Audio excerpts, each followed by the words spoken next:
Your head and neck posture directly affect the way that you look.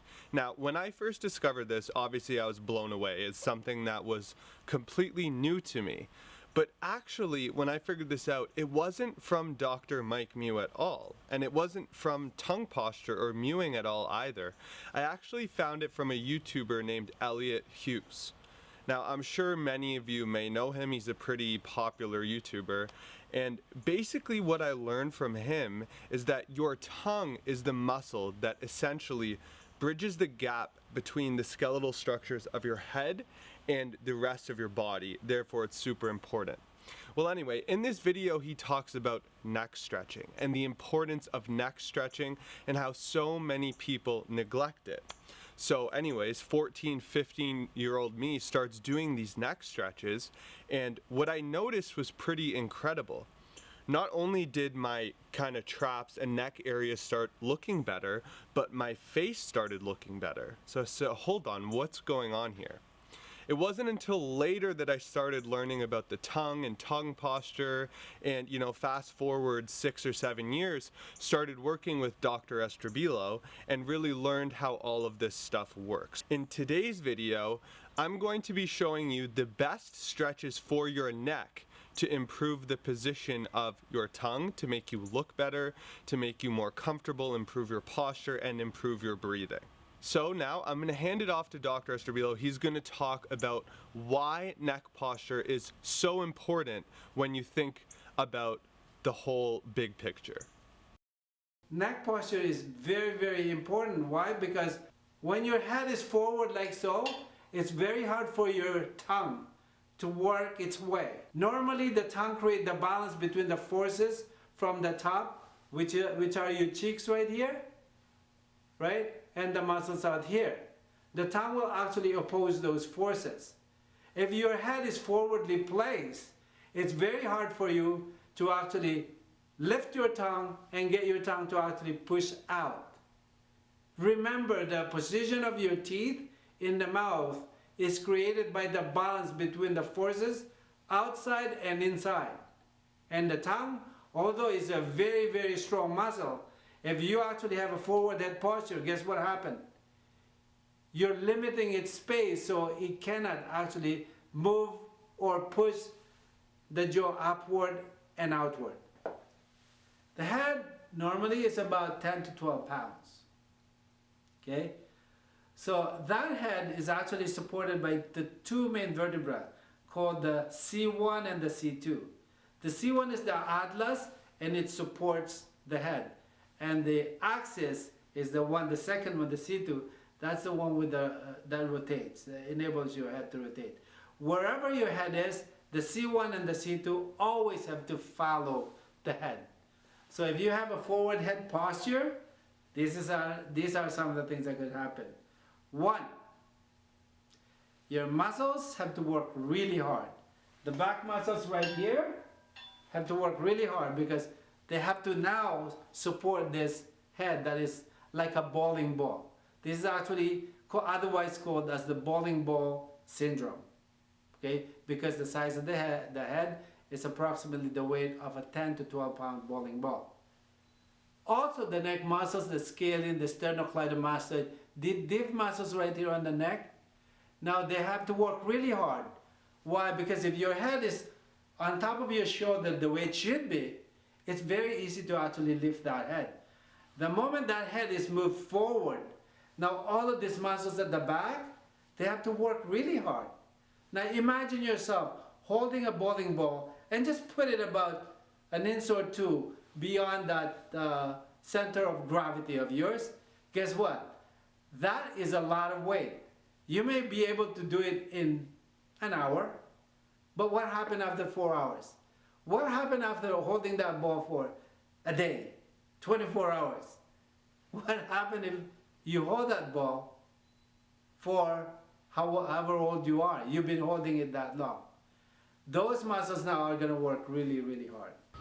So just to give a quick recap of what Dr. Estrabillo is trying to say here, what he's saying is that From your whole life, your head being in a forward position, which most people's are to some degree or another, including mine, what happens is these muscles on the back of your neck, your scalenes, your SEM muscles get tight. They're in a contracted position. So, in order for you to unlock those muscles, you have to stretch them.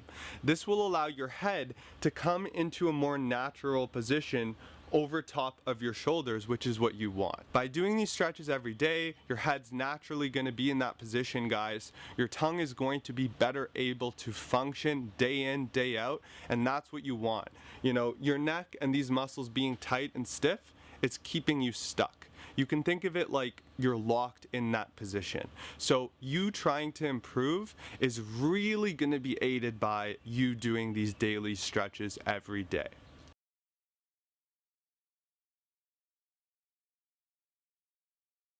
Very important that you properly lock down the shoulder as it is when you're doing any of these neck stretches.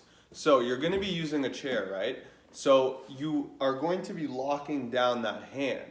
Now the thing is, it's very important that your body stays straight, or it stays square, which is why it's a good idea to do these stretches in a mirror. You're going to lock your hand down in a position on the chair where your shoulders are square, facing forwards, and also this shoulder doesn't move. So it'd be wrong if I was like leaning over, or if I was leaning this way. You want to be staying straight, and you want your shoulder to be down and back and locked in that position. Shift your body on the chair however you need to, so that when you do the stretch, notice that now this shoulder is locked. So when I was here versus here, that shoulder doesn't move. That's very important for doing these particular stretches, because we're separating where that muscle attaches on the clavicle and we're stretching it. So we need to make sure that that shoulder doesn't move.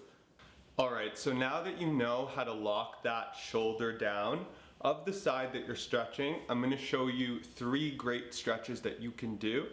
The first one is for your trapezius, your upper traps. Basically, you're going to lock the shoulder as we said. Your hand goes on the side of your head, and you're just gently pulling your head the opposite direction. A couple of things to note is you want to keep your chin tucked while you do it. You want to look straight forward, as in you don't want to turn your head like this. You don't want to rotate your head straight forward, chin tucked. Pull it to the side. And with all these stretches, you're holding it for about 10 to 20 seconds because these are small muscles, and doing a few sets. Then you'd obviously go to the other side, do the same thing on the other side. Now the next stretch we're going to be doing is very similar. It's for your levator scapula. Now for this, it's very similar to the last stretch. The difference is you're rotating your head 45 degrees and you're going to be looking down. So you, instead of taking your head on your hand on the side of your head, it goes on the between the back and the side on a 45-degree angle. You look to the side, look down, and you're pulling your head like this.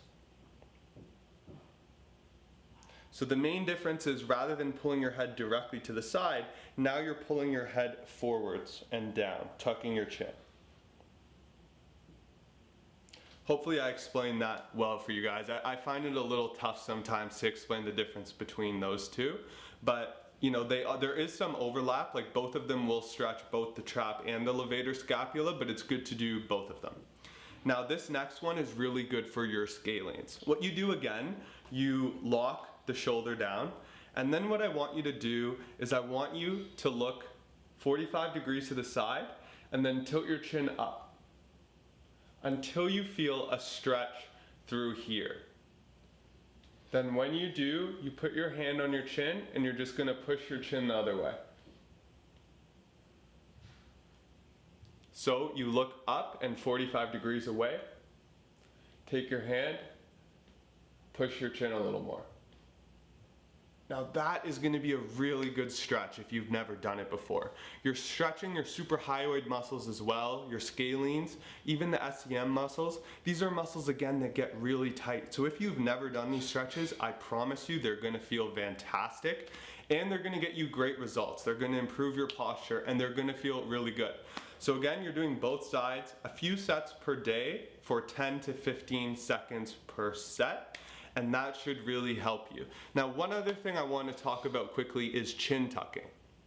A lot of people talk about chin tucking and basically walking around all day with your chin tucked. I don't like that because, again, you have to think about all day walking around like this. And what would you think if you saw someone walking around like, you know, do chin tucking? It doesn't look good. It's kind of weird, and you're gonna feel kind of weird, I think. So I've never really been a fan of this. Again, what I want to encourage you guys to do is to change your natural posture when you're just standing or walking around.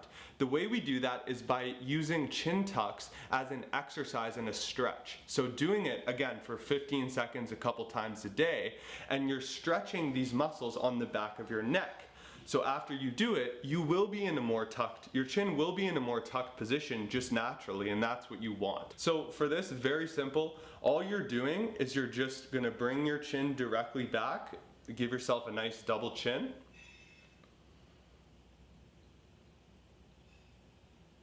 Until you feel a stretch in these splenius capitis muscles back here. And so when you do that, you're gonna feel a little burn, a little stretch. Hold it for 10 to 15 seconds. Something I want to emphasize is that these stretches should not hurt. You should not feel pain. Now, some of you may know the difference between like good pain and bad pain, but basically you should not feel pain. You should feel a gentle kind of stretch, and it should feel good. It shouldn't hurt. Now, especially if you haven't done these before, those muscles are probably stiff and tight, so you really don't want to overdo it. If anything, go on the gentle side. Go until you reach the extent of your range of motion. So I can only go to about here, I hold it there. So thank you guys for watching this video. Now I just want to tell you that for those who don't know, Dr. Estrabillo is accepting people into his online treatment program, so there are still spots open for that. So please go to the link in the description if you want to register for that. Thank you for watching. I hope you give these stretches a try and let me know if you see results. And most people actually see improvements in 1 to 2 weeks is what we found. These stretches work very, very quickly, and they work very well. And they're the type of stretches that really anyone could be doing. So thank you for watching. We'll see you in the next video.